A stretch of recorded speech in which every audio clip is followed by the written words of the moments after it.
আসসালামু আলাইকুম এভরিগার্স। আপনারা সবাই দেখেন আমার বাচ্চাটা, ছোট ছেলেটা আজকে সিঁড়ির উপর থেকে পড়ে গেছে, পড়ে যায় পায় অনেক অনেক জখম হয়েছে।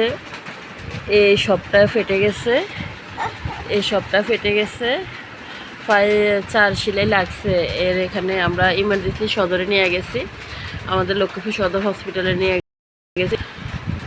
অনেক ব্লাড গেছে পায়ে, ডাক্তার 1 পার মতো রক্ত চলে গেছে, ওর হাফ কেজির মতো 1 পার মতো রক্ত চলে গেছে ওর শরীর থেকে। তো এখন আমরা বাসা নিয়ে আসছি। ডাক্তার বলতে পায়ে প্রচুর পরিমাণ, মানে ওর তো আর এখন রক্ত দেওয়া সম্ভব না, ওর শরীর থেকে অনেক রক্ত গেছে। এই জন্য বলছে একটু ফল খাওয়ানোর জন্য। আপনার ভাইয়ে মালটা নিয়ে আসছে, আঙ্কুর ফল নিয়ে আসছে। এখন গেছে আনার জন্য গেছে, এখনও আনে নাই, কারণ ছোট বাচ্চা তো এমনভাবে অ্যাক্সিডেন্ট হয়েছে যা বলার বাহিরে। আমরা বাসার ভিতরে ছিলাম, কিভাবে বাসার বাহিরে গেছিলো, ওই পকেট থেকে টাকা নিচ্ছে, বাবার পকেট থেকে টাকা নিচ্ছে, দোকানে যাবে।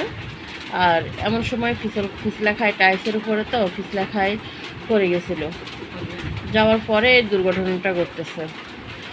এখন আল্লাহর রহমতে ভালো আছে।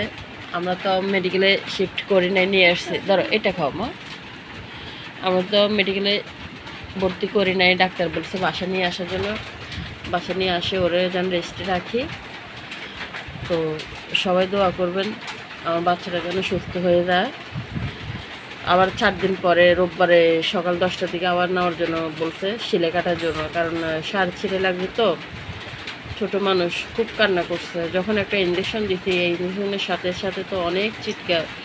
আমি তো ভিতরে করতে ডাক্তাররা বলতেছে যে আপনি বাইরে চলে যান, আপনি এখানে থাকার প্রয়োজন নেই, কারণ আপনিও কান্না করেন, বাচ্চাও কান্না করতেছে, ভিতরে থাকার প্রয়োজন নেই, বাচ্চার বাবা থাকলেই হবে। আর দেখেন তো আমার ছোটো মেয়েটা কি করতেছে, একে অনেকগুলা আঙ্কুর নষ্ট করছে, দেখছেন।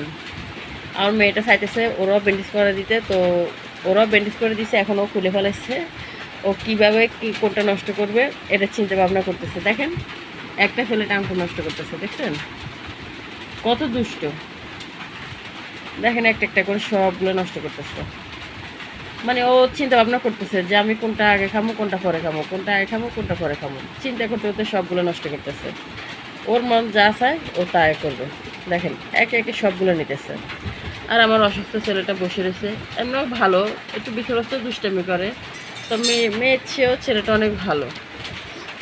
তাই বাবা ব্যথা করে? এখন ব্যথা করে না? আর বাইরে যাবা, টাকা নিবা, দোকানে যাইবা? দেখছেন কথা বলতে বাচ্চাটার খুব কষ্ট হয়।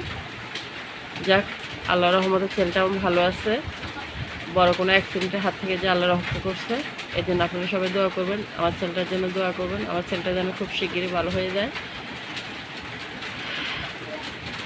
আচ্ছা, আল্লাহ হাফেজ, আসসালামু আলাইকুম।